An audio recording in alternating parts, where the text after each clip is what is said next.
Greetings, everybody, and welcome to another installment of Masters of Craft. I believe heavily in the power of manifestation. Whatever you spend emotional attention on is your reality. If you're always sick and broke, you'll always be sick and broke. And sometimes as an artist, it starts with make-believe. And that's why we're considered dreamers, or we're considered, artists are considered, not as grounded as certain people.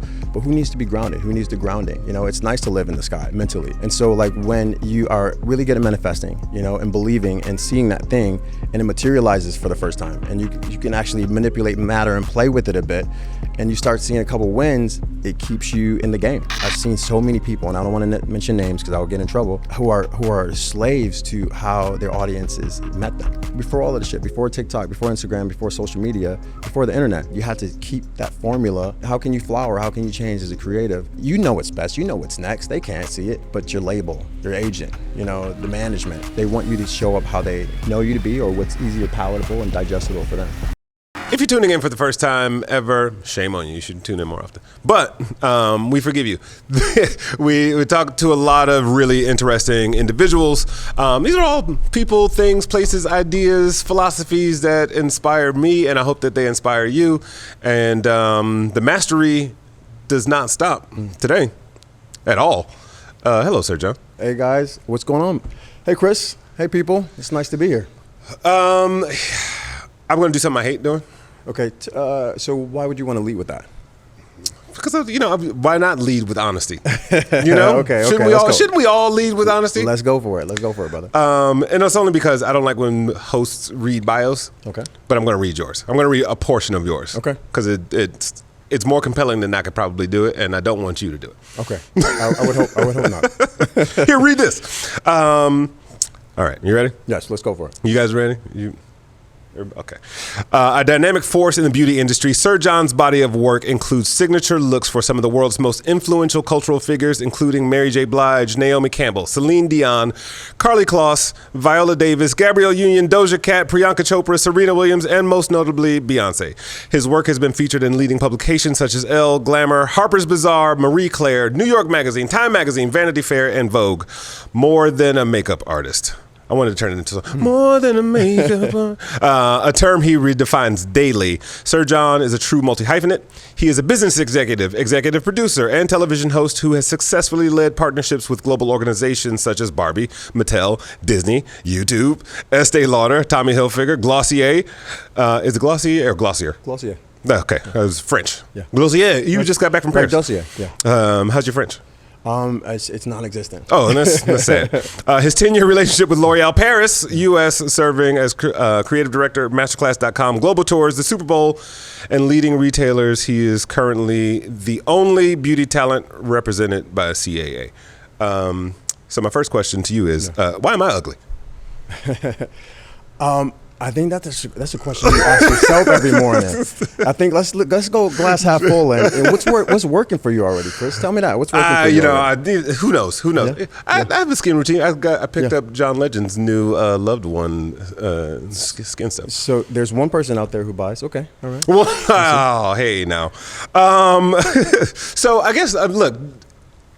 The redefines daily was the part that really stuck out to me, or stuck out. I'm saying two words at once.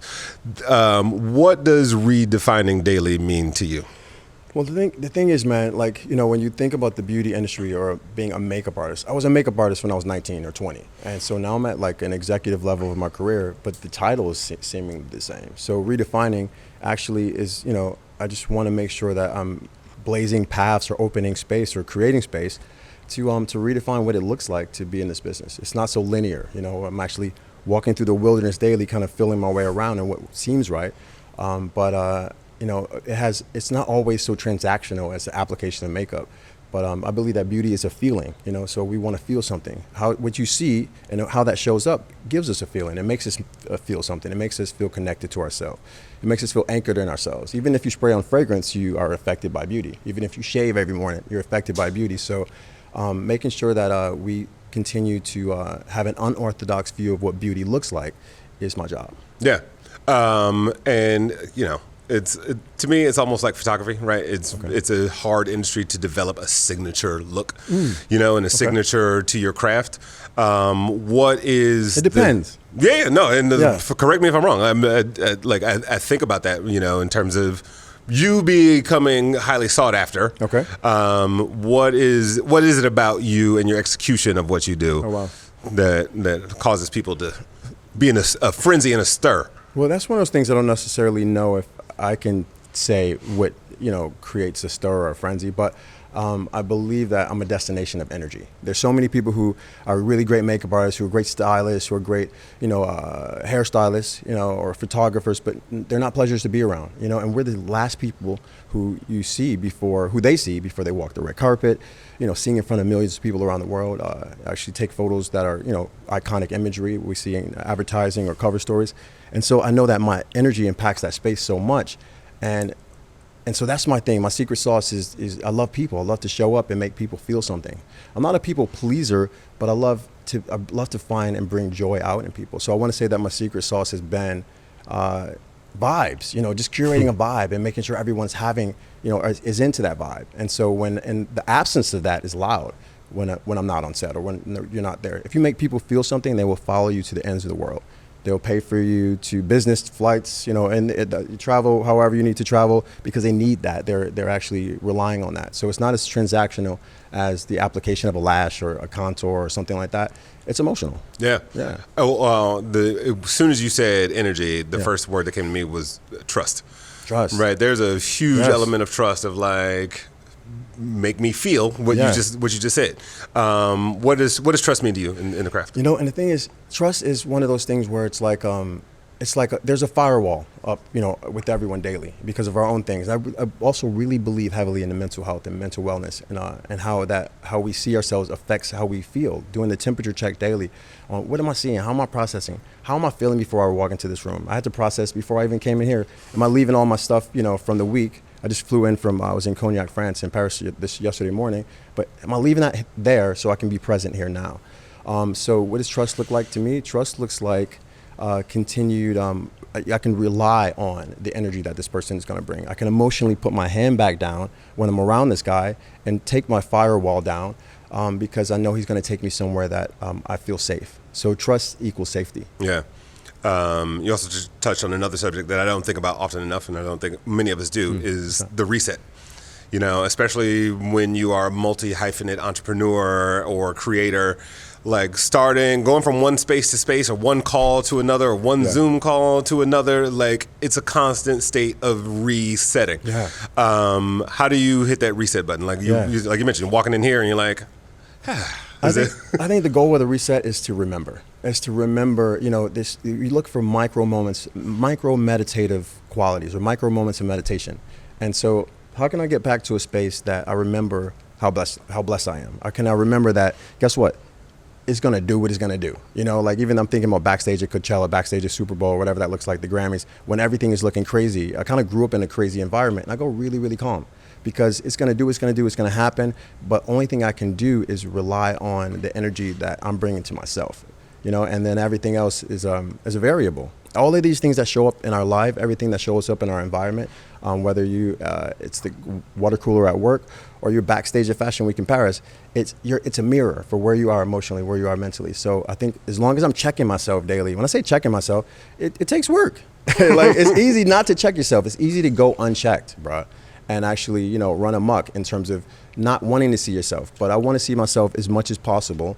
And that allows me to really bring a renewed sense of energy every time I walk into a door, every time I'm invited back. Because the thing is, whenever we work with people, and all the people you mentioned, all the companies, mind you, I'm contracted, so it's not just always being invited back. I'm contracted. But when you're working around talent, you're invited back. Every day is the first day of school. I'm invited back, and I'm honored and humbled every time someone wants me to do it again. Yeah. Crazy environment. Crazy environment. Let's talk about it. Speak on it, bro. Let's do it. That hit me a little bit.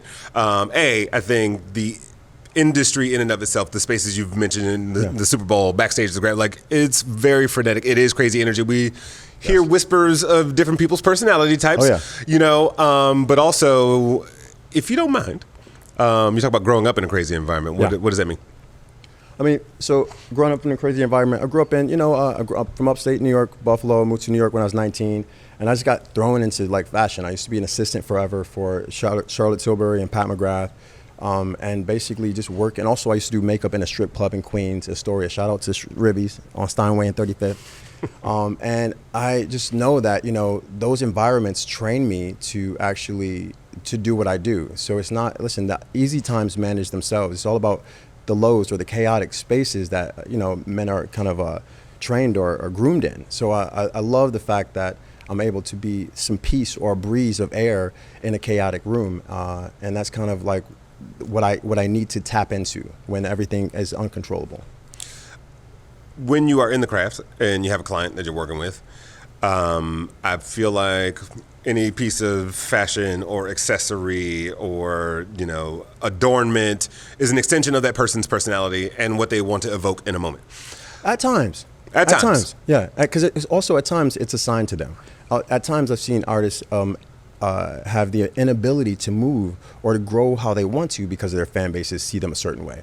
So, it goes both ways. And sometimes it's really organic, but sometimes it's a formula that they're scared to break out of at times. Is that like a coaching element to your business, right? Like, are you walking in a room saying, hey, I think we can go a little further or in a different direction? Every day we push the needle. We move. Listen, some of the most successful people continue to push the finish line, but the finish line isn't just, in terms of success.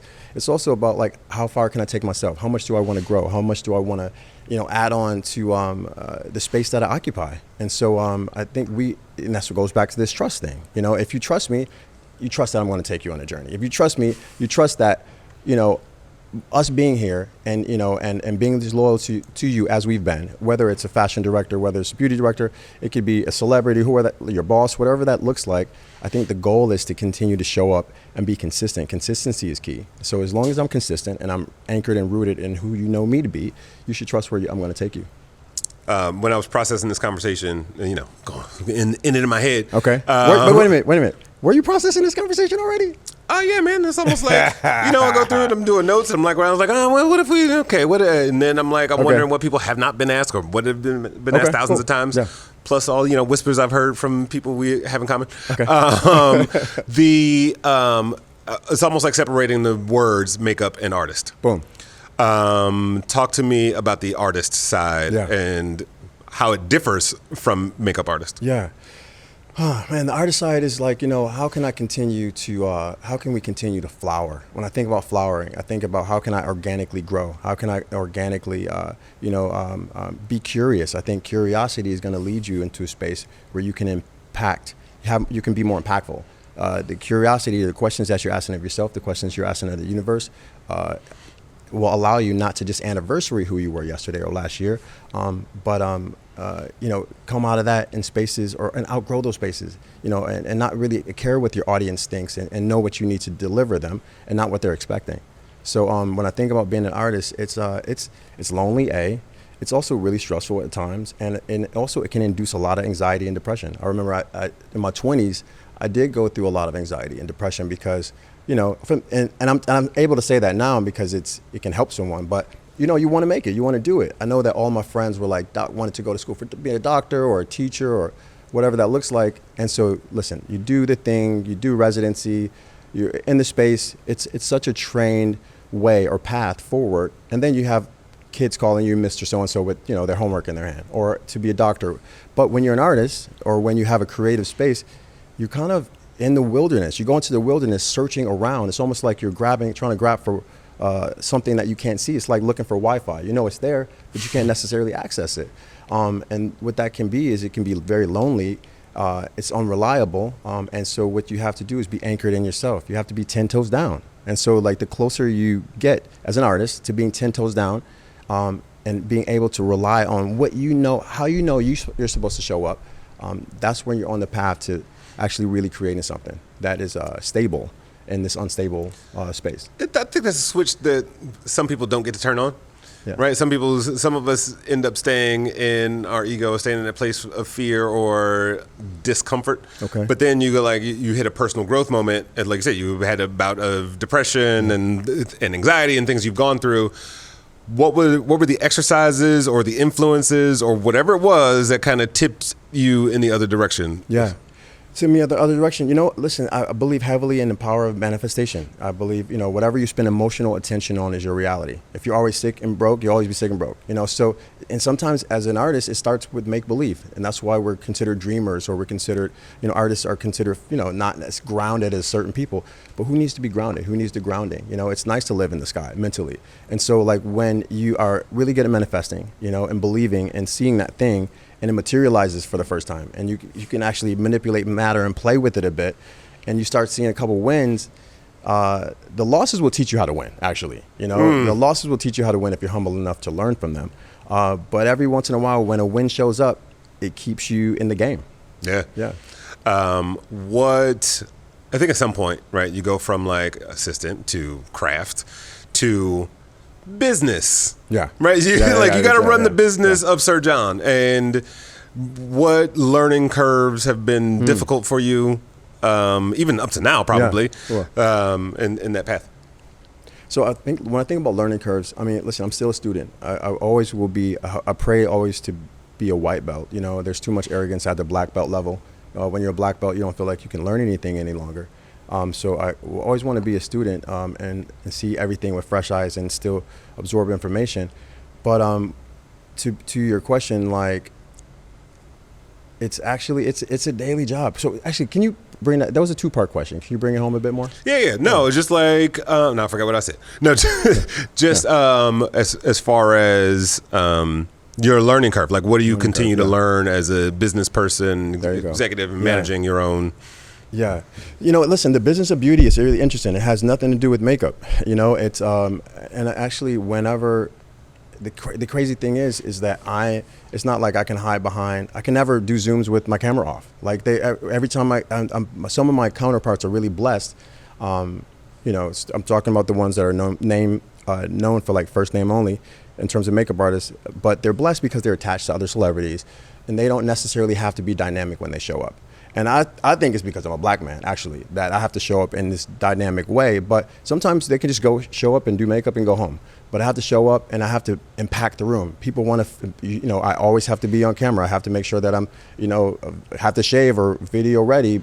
And also sometimes it feels like Sammy Davis Jr. in terms of having a tap dance for people. Can I just do my job and go home and not have to worry about making people feel something? And if they don't feel something, I feel like I've let them down in some way. So I have to do some conditioning on myself to make sure I'm okay, protecting my own energy, if you will. But I wish like at this space in my career, I think, damn, I should have went to school for law, if anything, to know how to read contracts. I think the biggest thing, life lesson I've learned is sit down, read every word in a contract, understand what you're signing your name to, understand your value and your worth.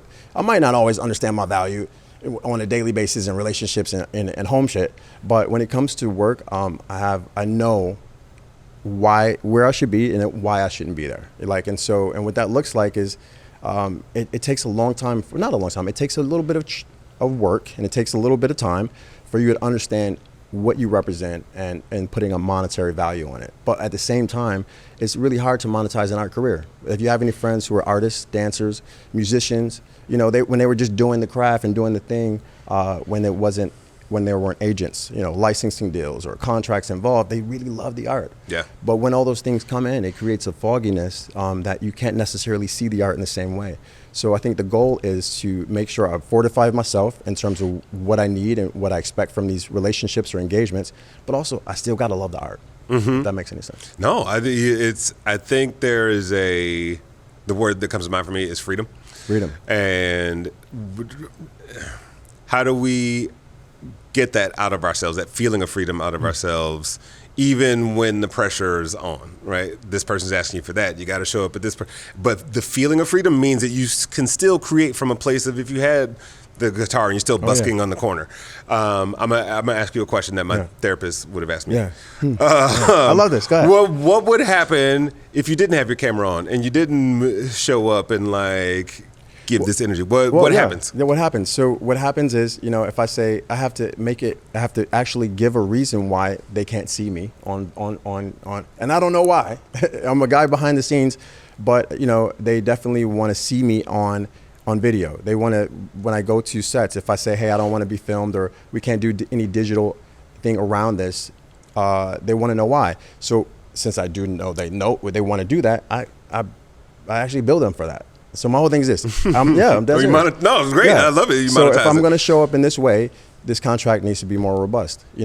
So I actually treat them like two different careers. I'm not going to, if I'm just speaking or I'm doing makeup or if all of those things are separate. So if you want me to come in with all of those, that it has to be, beneficial for me, or I'm just not rocking with it. Yeah. But I do believe that when you provide a feeling for someone, when you're providing a feeling for the people, I'm the people's champ. And when I say that, champ is here. And I'll tell you why. I'm not a makeup artist who actually, I'm different in the sense where I know that the democracy of social media is why I'm here. If we were waiting for the beauty industry or fashion industry to be more inclusive, we would still be waiting. So in the space of me using my voice and advocating, the most powerful thing I have is my voice. It's not my hands, it's my voice. And so as long as I continue to show up for the people, they're expecting something from me. And it's not something that I don't want to give them or continue to give them. The only thing that separates or gets in the way of that are executives, is our contracts, our agents, or the comms of it all. But I'm really here, bro, because I want people to feel something, bro. You touched on fandom, right? And I remember, I think, obviously when we first got introduced, I was like, let me look this dude up. And I was like, why are there 500,000 Instagram followers here? Which is not a lot compared to. It's not a lot, but it's a lot more than I expected. It's a lot more than I got, okay. And it's a lot. But I think it speaks to. I mean, 500,000 is pretty hefty, and that's just on one platform. And they are tuning into you, much like you would an artist who paints or an artist who sings or does whatever sort of creative craft. But yours is such rooted in service, right? It's like, I don't know, if I'm a waiter, not make a terrible comparison, but I don't know how to turn that into something that people want to see unless I'm spinning plates and doing cartwheels on my way to the table. This metaphor is getting way out of hand. Rooted in inspiration. Yeah. Instead of service, I would say it's rooted in inspiration. I think that people are tuning in, or they something about me actually they can identify with is possibly where I came from. It might seem familiar. It might, which I love, and I want that to only become bigger. I actually really worked. The business has come a long way, but I didn't always feel safe and comfortable speaking up about the issues, or being as vocal about how we should show up in these spaces, or what we need or what we deserve. And that took. I didn't feel like, but at this point, no one can take anything away from me, so I don't have anything to lose. And that is where the freedom came from. So if that makes any sense. Yeah. Who inspires you? What inspires you? Who inspires me? I'm inspired by the women, bro. I'm around some really amazing black women. And I'm like captain of the cheerleaders in a way, if you really think about it. I mean, you can't help but be inspired. My first client was Naomi Campbell, and so she kind of threw me into this. And then, Charlotte Tilbury, Pat McGrath, Beyonce in general has been like the sun, which energized a lot of my career. That's what people know me for, more or less. But, it takes a lot of work to not just want to be known with her and to do my own thing. And that's why I'm not on tour right now, But what inspires me is just, I love when people feel something and they feel like they can show up and they can feel beautiful. Listen, I think that this business has also given people, when I say people, I think about the younger generation or older, a lot of trauma. And it's induced a lot of anxiety, or they don't necessarily feel connected to themselves because of this level of perfection, seemingly, that we're taught to give them. Concealer, the name concealer, foundation, all of these triggers that the Mad Men era of marketing has shoved down everyone's throats for so long has made people not necessarily feel whole. And so, when you find someone who comes in like it's a breeze on a hot day, you know what I mean? It kind of feels familiar, and you want to roll with it. So I think people love that I don't take this shit too seriously, and I love what I do. And also I think even though I work in a women's business, I have a lot of guys who look to me for shaving or this or that. They kind of met me through their girlfriends. So I think that the goal is just to keep continuing to be myself and be authentic. Yeah. In as deep a sense as you can take this, what does beauty feel like? What does beauty feel like? When I think about the feeling of beauty, it's pleasure. I'm thinking about how do I look at beauty as pleasure? When you see pasta coming to you on across the room and it's yours, with the waiter or whatever that looks like, that's pleasure. Like, you know what I mean? When you know. It's also a flip on that when it's not yours, and you're like, even when it's how not they get yours. theirs before ours? Exactly. Boom. That part. Like, you know, when you wake up in the morning and you see a beautiful day in LA, even though it's been rainy for so long, the sun is out. Boom. That's pleasure. When your car just comes off of a nice wash or wax, that feeling of beauty translates into pleasure. And we've been robbed of pleasure for so long, especially as black and brown people. We were taught not to get too happy, not to get too excited, not to feel too good. But no, fuck that. Feel good. Yeah. You know, live in it. I have an 18-year-old daughter, and I always kind of was like, I don't want to raise a kid in LA. I grew up in the Midwest. It's like mad conservative. Yeah. Like we don't see a lot of like, you know, cosmetic surgery, like billboards. You know, we don't see the Kardashians on things, especially the era of which I grew up in. Okay. And so I had this like reality check of like raising a young woman in LA and what that means in terms of images of beauty and things that she sees and what she's inspired by. What do I need to curve, and am I dousing my toxic masculinity onto her freedom of expression? Always. So not always. I'm a pretty good dad. Okay. But no, but just men in general. Like toxic masculinity is something that we're taught actually. Like, you know, when I think about being around enough women, just in general, the ways that we show up, the fact that we're the first generation to normalize mental wellness, right? We're the first generation to normalize being a creative when your family actually thinks you have a job.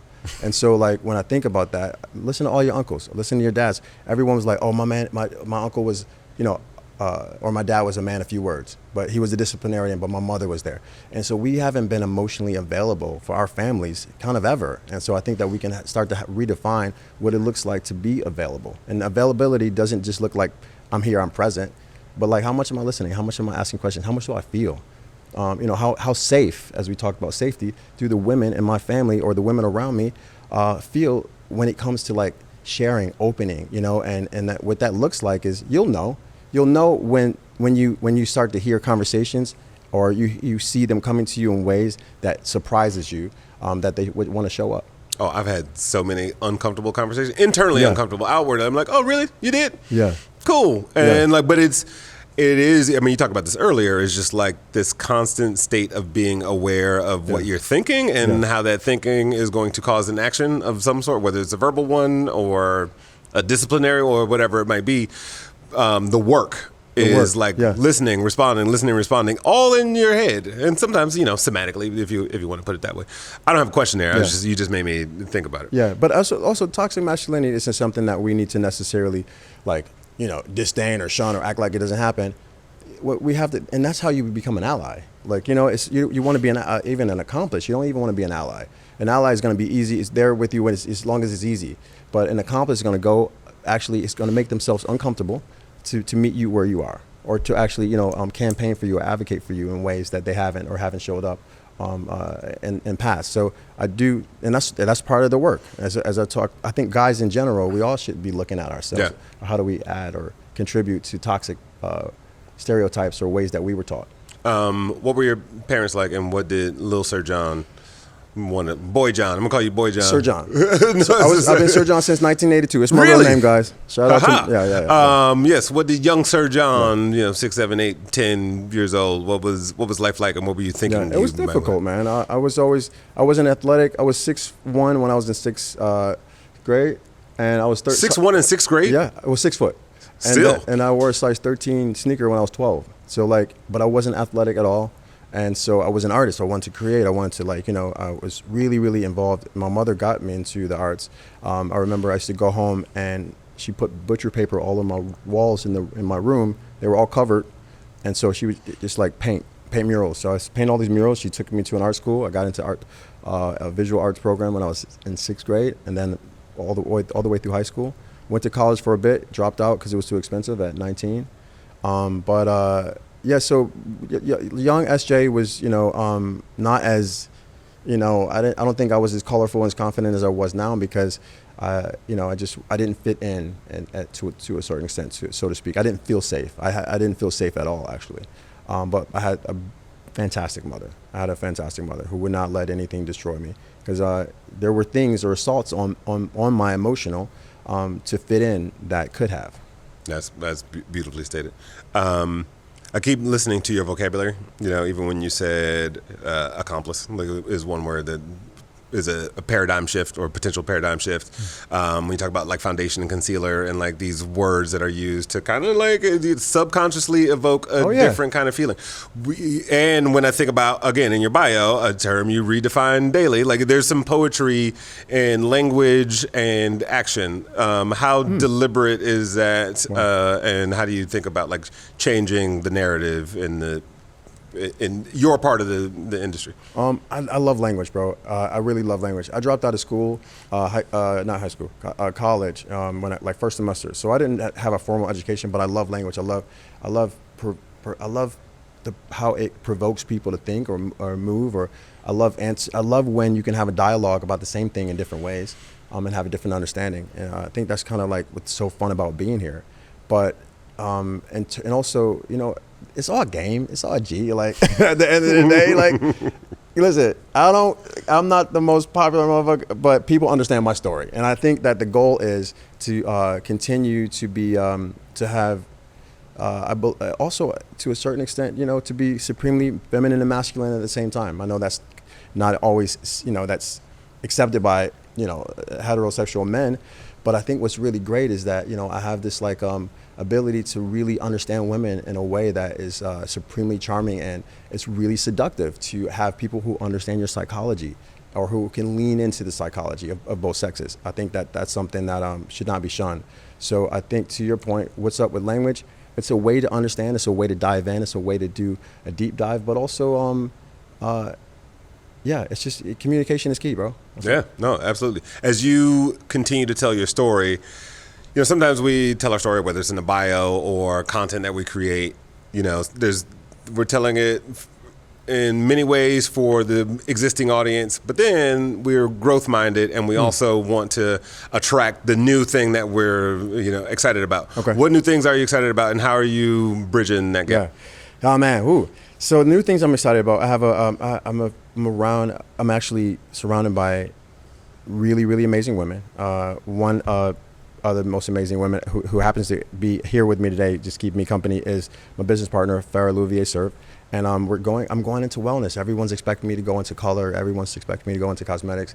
And that's just not where my passion is. I am really happy about going into a space that can allow people to feel and look beautiful from the inside out. So I think that's the goal. Is listen, everyone's running to AI. Everyone's running to something so digital. So any attempt to bring people back to a utopia or an Eden is the goal of what's next.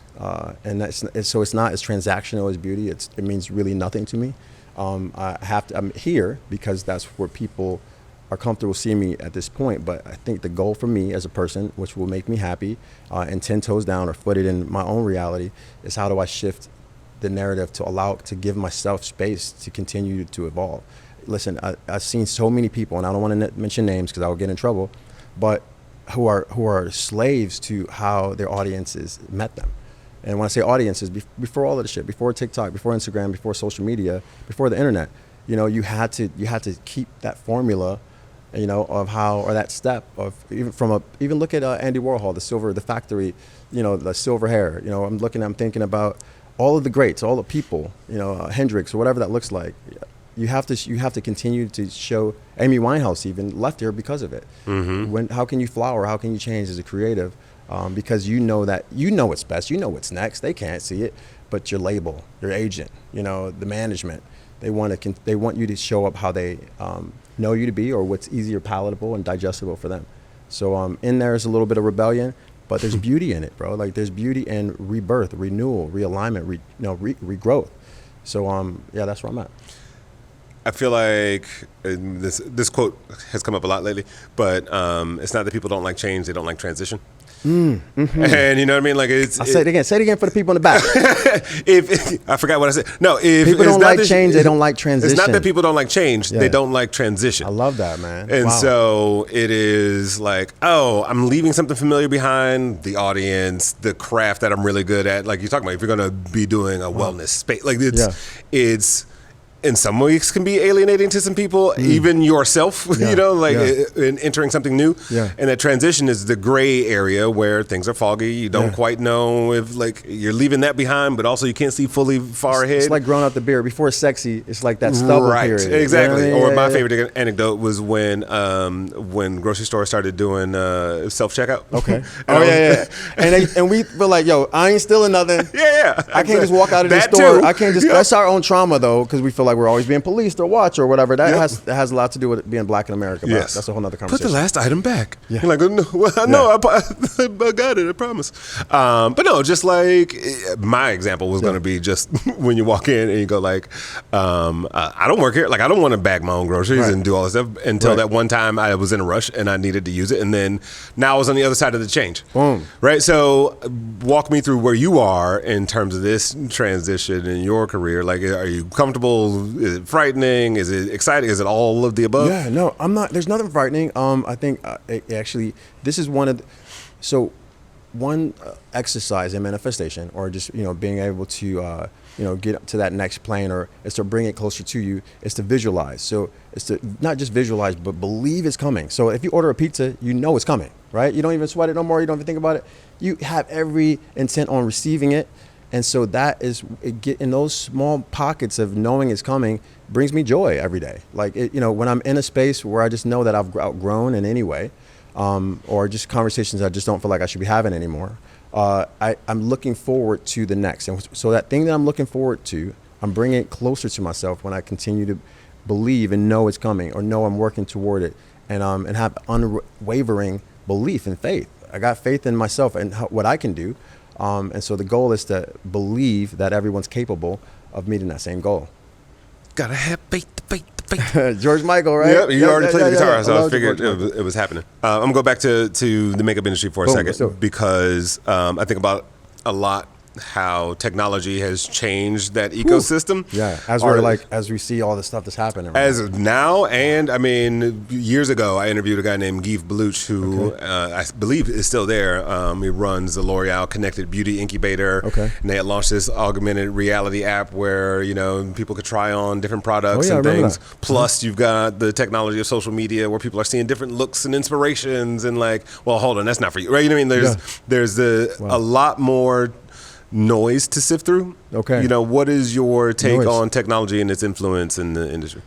Yeah, no, there's noise to sift through. Even before the technology part of it, there's noise to sift through. I'm like, even how I got here, it would be difficult to get here the same way, because of the fact that social media, how do you stand out on social? Like, I knew how to stand out in a room or with people, but now, and I look at influencers, and shout out to influencers, not trying to knock any of them at all, but I've, as the creative director of L'Oreal Paris, I used to host dinners often, and I noticed I started to see a change in a wavering ability to connect, an ability to have a conversation with strangers, or to to disconnect from screen time, and so that was the start of like, okay, this is kind of odd, but I think the goal is, AI can never be a person. It can never make a person feel. So if everyone's going to something that is transactional, that lacks emotion, that is just there to solve or answer a problem, I want to be as disruptive or on the opposite end of that, and continue to make people, make their heart skip, make them feel something, make them feel bad, make them feel sad, make motherfuckers cry. But long as they're feeling something, you'll be a destination of energy, like we talked about earlier. When was the last time you cried? When last time I cried? I mean, bro, I'm a crier. No sweat. I mean, no shade. First of all, my birthday's July 1st. I'm a Cancer. Cancer, Virgo, Gemini. I mean, Cancer, Virgo rising, Scorpio moon. But when I say I cry because I want to, not because somebody made me. Like, so, like, I'm emotional. I feel something. Like, if I see a movie and it provokes me to, I want to say, as men, it's okay to cry, because it's a. Either if I don't actually shed this in some way, my body's gonna get hot and I gotta get it out another way. So instead of hitting somebody, actually feel, like, let a tear. You can actually welt up without letting one drop. You know what I mean? Yep. So I just feel like, it's okay to feel something enough for it to move the needle for you emotionally. If nothing moves the needle for you emotionally, you got a lot. It's a lot you gotta work on, bro. It's a lot. If you can't feel. Speaking of feeling and technology, I dumped your bio into ChatGPT? Okay, what does that mean? You'll see. Explain that. You'll see. This is new for me. I know. And it's new for me. Okay. I'm trying to bit for the second time. And I asked it to give me fun or funny interview questions based on your bio. Get the hell out of here. Yeah, man. Are you guys going to bleep out all the cursing? I'm sorry. No, man. This is good Christian family show. You blasphemer. Pick 3 numbers between 1 and 12. By the way, I didn't really look at these questions. I just kind of like had it. Pick 3 numbers between 1 and 12. Let's say 7, 5, and 8. Went mad out of order, but that's fine. If Sir John was a makeup product, what would be the 3 adjectives to describe him, and how would he bring a unique twist to people's beauty routines? If I was a makeup product, 3 adjectives to describe myself. Okay, damn, that's really deep. Wow. If I was a makeup product, I would actually be eyeliner, which is, it predates the Bible. It's the oldest thing that has been known to evoke emotion. It actually is mesmeric. It really kind of gives like this hypnotic ability to connect with people, and eyes are the windows to the soul. Let's go. Come on, let's go, baby. Okay. All right. If you could invent a makeup tool inspired by a superhero gadget, what would it do, and how would it revolutionize the beauty industry? If I can invent, can you give me that one? All right. Yeah, if you could invent a makeup tool inspired by a superhero gadget, what would it do, and how would it revolutionize the beauty industry? A superhero gadget. I'm thinking more like Harry Potter's invisible cloak. So if you had the ability to take that invisible cloak and put that shit on anywhere you don't want to see anything daily, would be, listen, I would put stock in that. Like if you can wrap your edges around that one day, if you could put that over, you know what I mean, a pimple or somewhere, or even like if you're going to see your man, ladies, and you don't got a chance to get a bikini wax, you can like, you know, give yourself a little tie-up situation with the invisible cloak. Hide some fat even if you want to? I think we need to make that one, yeah. I believe so. I'd probably put one on my pinky toenail. What would be your dream makeup challenge on a reality TV show? This might be too close to home. Would it involve transforming contestants into famous historical figures, or maybe into living works of art? So what would your dream makeup challenge on a reality TV show be? I would say, I have had a show. I was on Lifetime. Shout out to Lifetime and A&E. It was called American Beauty Star. First season, it was myself and Adriana Lima. And second season was Ashley Graham, Cindy, Christy Brinkley, and Sarah Brown, things like that. That Ashley Graham. Boom. Yeah. But I would say if I had to do a challenge for makeup, the most compelling thing would be, I think, is to make people look how they feel. Make people look how they feel. And so that would put it on not just the person who's actually doing the work, but once you know that someone's painting you to feel how to mirror what's going on with you, it might move the needle for you. You might sit up a bit more straight. You actually might pretend to be in a good space. You might want to investigate, why am I not who I need to be right now, and in order for me to look how I need to look. Makeup is therapy. Boom. Sir John, thank you. Thank you, my brother. Joining Masters of Crafts. Masters of Craft. You are the master today, my brother. And this is and I love your craft. I love what's happening. I love how you can, anytime you can highlight talent in this way from all these very different walks of life, man, that needs to be applauded. So, brother, I'm in awe. Anybody else want? They didn't applaud earlier. But this is no, thank you, man. I'm a huge fan, man. I'm a huge fan. I appreciate it. Yeah. I appreciate your time. Boom. Boom. Yeah.